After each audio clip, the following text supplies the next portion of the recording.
శూరుడా, చేసిన కీడును బట్టి నీవెందుకు అతిశయపడుచున్నావు? దేవుని కృప నిత్యముండును.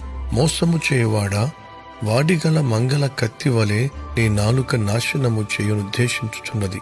మేలు కంటే కీడు చేయుటయు, నీతి పలుకుట కంటే అబద్ధము చెప్పుటయు నీకిష్టము. కపటమైన నాలుక గలవాడా, అధిక నాశనకరములైన మాటలే నీకిష్టము.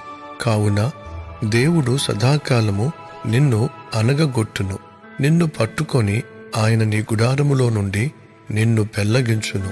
సజీవుల దేశములో నుండి నిన్ను నిర్మూలము చేయును. నీతిమంతులు చూచి భయభక్తులు కలిగి, ఇదిగో దేవుని తనకు దుర్గముగా ఉంచుకొనక, తన ధన సమృద్ధి యందు నమ్మిక ఉంచి తన చేటును బలపరుచుకునినవాడు వీడే అని చెప్పుకొనుచు వానిని చూచి నవ్వుదురు.